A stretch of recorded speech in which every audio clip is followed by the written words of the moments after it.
And I'll give you a bolster just for ankle neutral position. Okay, go ahead and drop.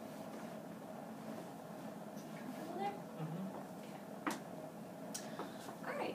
Alright, so today we're going to be talking about cramp relief and what to do in the process when somebody on your table experiences a cramp of any kind. And so usually the first thing we want to do is when a client experiences a cramp, there's usually a 3 to 4 step process. The first thing you always want to do is compress the muscle that's cramping. So if a client tells you that they're experiencing a cramp, you want to ask, where are you feeling it? If they say in their leg, get them to be more specific. If they say in their low back, say which side, in the rib cage, anywhere. Just want them to give you as much information as possible. And then as soon as you know where, your first step is to compress the muscle. So get a nice full, firm compression. You don't want to use finger digital pressure like this. It can enhance the cramp, but instead a nice full, broad pressure on the cramping muscle. Once you're in that position, you want to just try to think about what the next step is. And the next step, ideally, is to get the muscle on a stretch.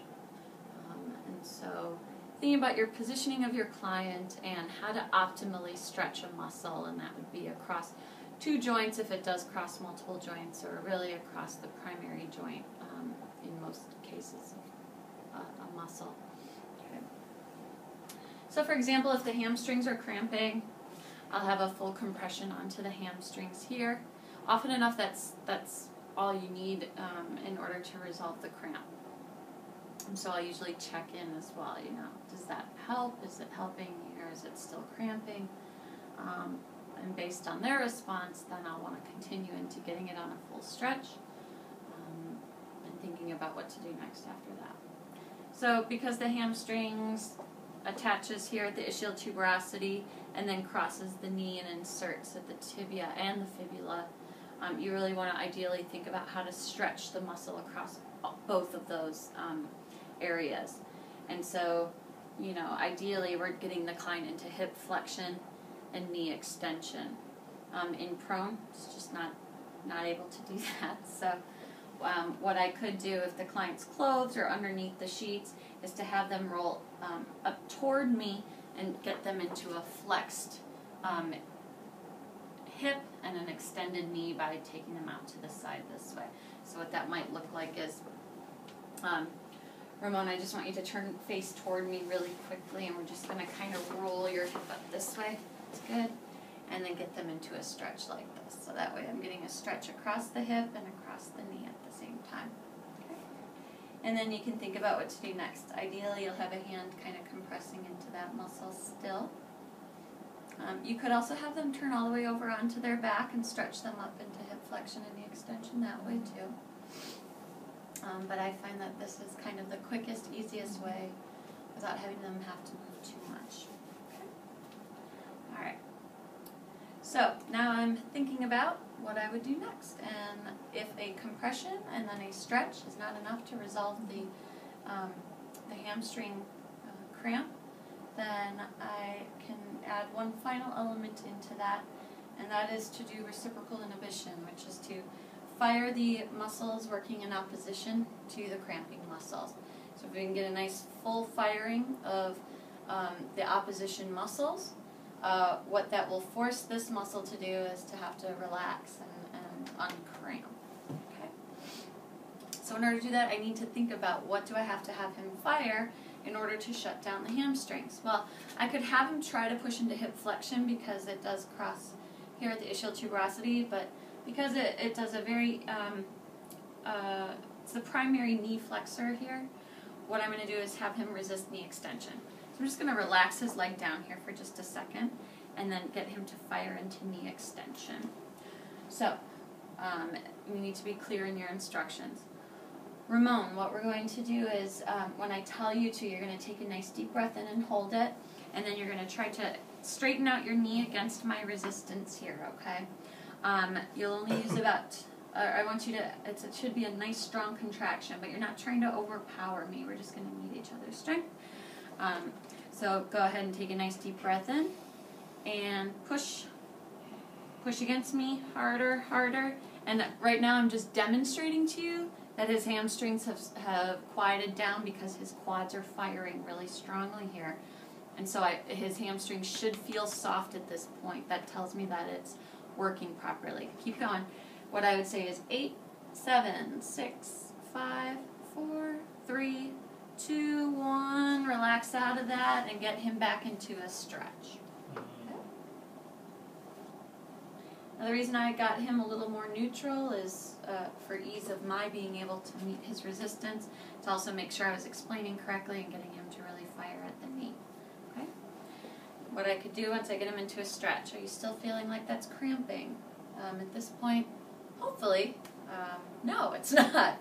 And it's been resolved, in which case I can take him back out of that and just kind of do some really light general work and then continue on with the massage if appropriate to do so. Okay. You can go through that reciprocal inhibition 3 times, up to 3 times. If the cramp does not resolve by then, I would actually consider this a red flag, and what I would do is get them up off the table, offer them some fluids, and probably refer them to get this checked out. It can indicate an underlying pathology of some sort, particularly in areas like the lower leg. It may mean a stress fracture is actually occurring. It could mean that the client or patient is more dehydrated than they should be, has some sort of electrolyte imbalance, or potassium imbalance of some sort, to which they might need different medical attention than I can provide. So just some examples of some other muscles that commonly cramp. This would be the Gastroc Soleus area. If he were face down again, you don't actually have to turn the client too much to get these addressed. Gastroc crosses the knee and the ankle here, so I could compress in the bulk of the muscle. I could compress this way as well. Is that too much? Sorry. It's okay. And then I would need to figure out how to stretch. For the gastroc, it's a knee flexor and a plantar flexor of the ankle or foot. So what I could do ideally is just get the leg off the side of the table and stretch him this way. And all I'm doing is pushing my knee in to get his foot into dorsiflexion here. So what that does is that puts him into knee extension and foot or ankle dorsiflexion. And then I can continue to compress here, see if that resolves it. The muscles acting in opposition are the muscles that dorsiflex the foot and ankle. So what I could do is, if the compression and the stretch are not enough to resolve the cramp, I could have him do reciprocal inhibition by firing his dorsiflexors. And I could easily do that by saying, Ramon, you're going to try to bring your foot up, pushing against my hand here when I tell you to. So take a nice deep breath in, hold it, and nope, don't push the other way, nope. Oh, this the way. other way. Yep. I gotcha. 8, 7, 6, 5, 4, 3, 2, 1. Relax out of that, and ideally we're back into the stretch as he's relaxing out of that. That one is an easy one for people to push the wrong direction. So what he did was start to plantar flex, and it's hard to explain. You're going to bring this part up. So you use a lot of hand tapping, and if they go the wrong way, you say, nope, other way, against my hand here, and then get them to fire pretty strongly there. If we were talking just soleus, I could easily, because soleus does not cross the knee, it's just a plantar flexor, I could do this for cramp relief, and that is to keep the gastroc soft and really target the soleus. And then the same thing, try and pull your foot up toward your knee here. Try and bring your toes up, come this way, Other way, Ramon. Good. 8, 7, 6, 5, 4, 3, 2, 1. Relax out of that. And then just get him back into that stretch.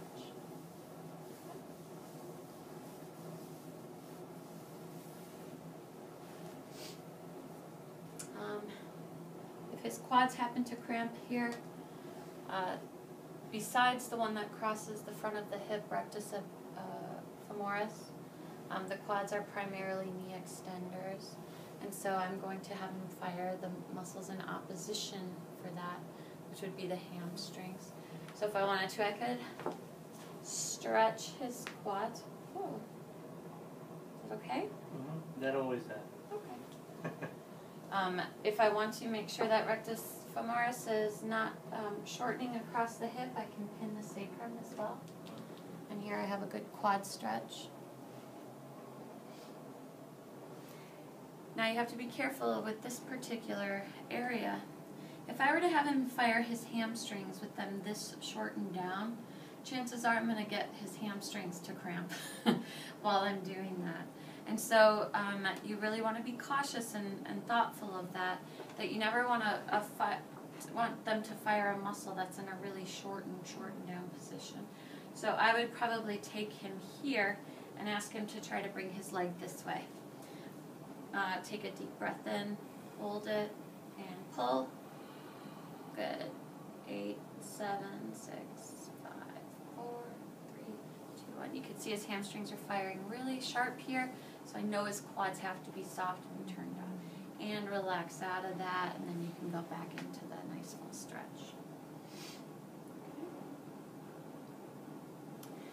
If he's in this position and I want to first compress, you don't want him to flip over just so you can get your hands on the muscle. Get underneath them and do a compression, or twist or ring the muscles. You can do that with the quads and the hamstrings together. It's just a really easy way to get both of those compressed while you're thinking about what do I need to do next. All right. Oftentimes people's feet will cramp during a massage, or their toes will cramp. Instead of thinking at the ankle, I would go right to the toes. So I can stretch them this way, or I can even stretch them this way. Okay. And you can even have them fire into their toes into extension or flexion, depending on if they're feeling the cramp in the top or the base of the foot. So I just need to find out if they say I'm getting toe cramps. Do you feel it down here or up here? And I'll just tap them so they know. And then I can target, stretch this side or stretch this side, and then fire the opposing muscles.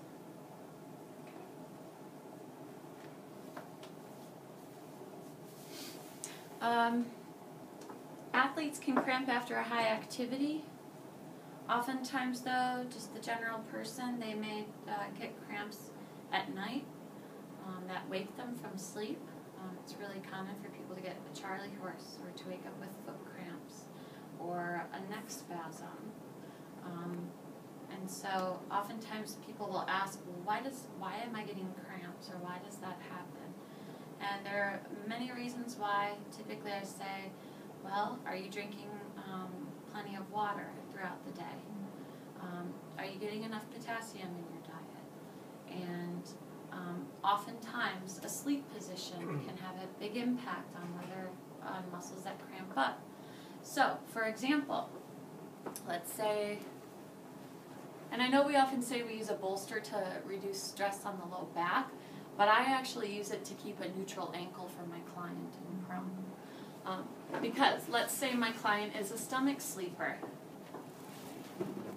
and their foot is in this position for several hours at a time. Okay?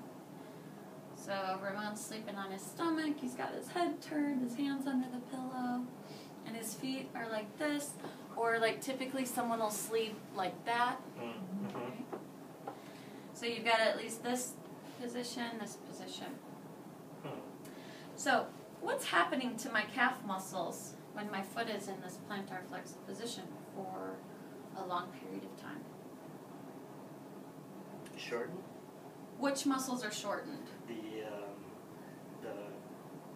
the G, the glucose, whatever you call it. The Gastroc Soleus Yes. and Soleus muscles are in a shortened position for a long period of time.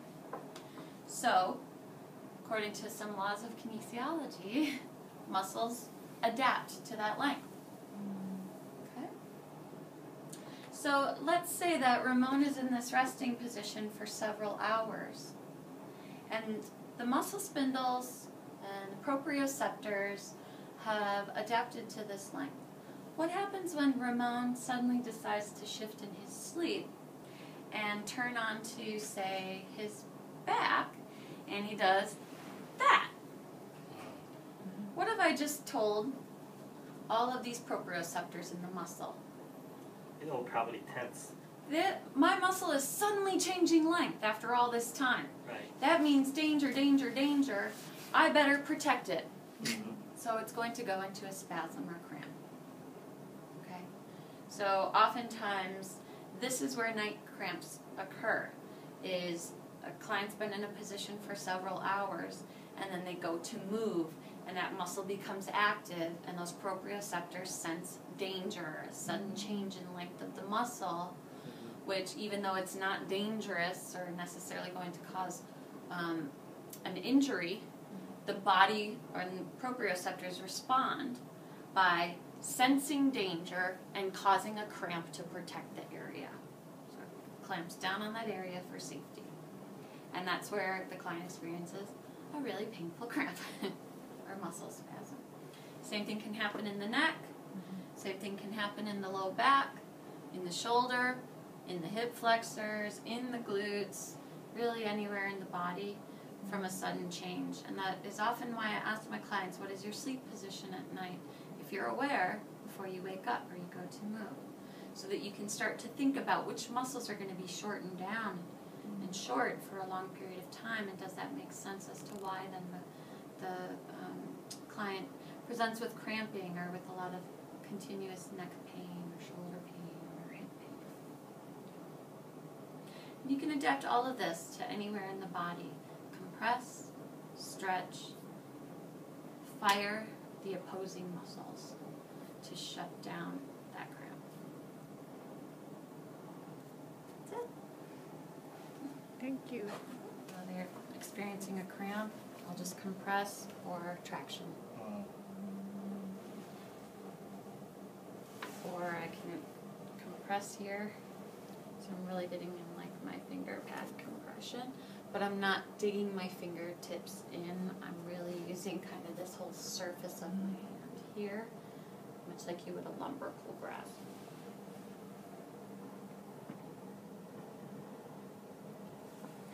Let's say it's his scalenes that are cramping, and I can just do a general compression. I'm not pushing really hard here. I'm actually kind of stretching the fascia and tissue across his neck, and then I try and get him into a stretch if possible. Contralateral.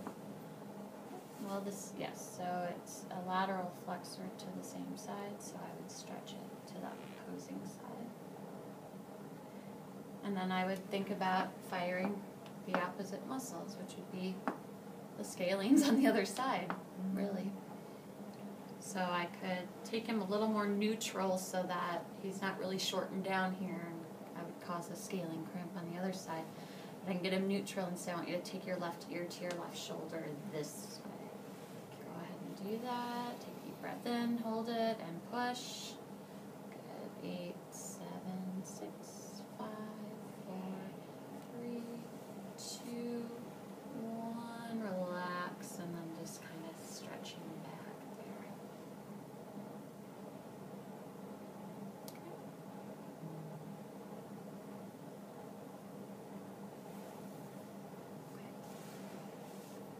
Cool beans. Yeah. That So doesn't. if they have chronic low back pain, Okay. I tell them if you start to experience kind of an onset of low back pain, if it's muscular, you can get it to quiet down a little bit more by activating your core muscles here. So you can try to push my fingers out right here. So I'm pushing right into his transverse abdominis, just right inside the ASIS. push out. Try and push my fingers out here by. So I don't want you to force your belly out. I want you to tighten up your stomach muscles. Here. There you go. So. Good. Now what that should do is that should quiet out your low back muscles if those are the cause or partially to blame for your low back pain. Relax. You can also do a small crunch, so I might say just lift your chest up off the table a little bit. There you go. Don't push with your elbows. So what that does is that fires the rectus abdominis, the obliques just a little bit, and then relax out of that. You can also do it by crossing your arms over your chest. Tuck your chin.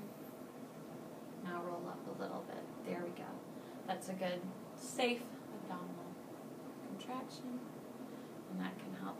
Go ahead and relax out of that. You can do that from a standing position also. You just try and compress. That's like almost like you're doing a sit-up without actually doing a sit-up. What that feels like to tighten up your abdominal muscles.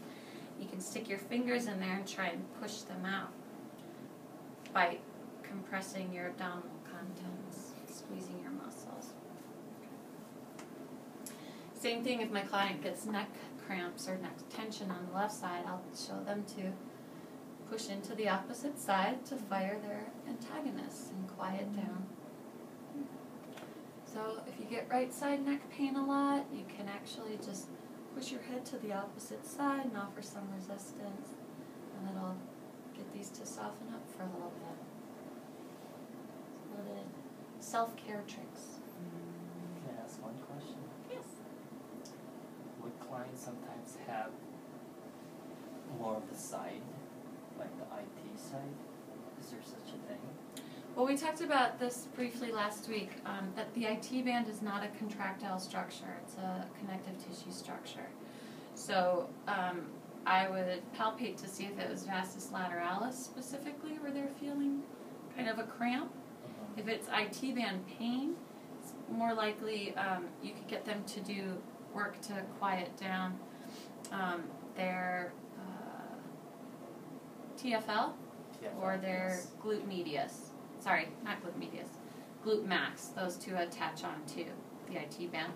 So I would target TFL specifically with reciprocal inhibition to take stress off of the IT band itself. Okay? Thank you. Thank you.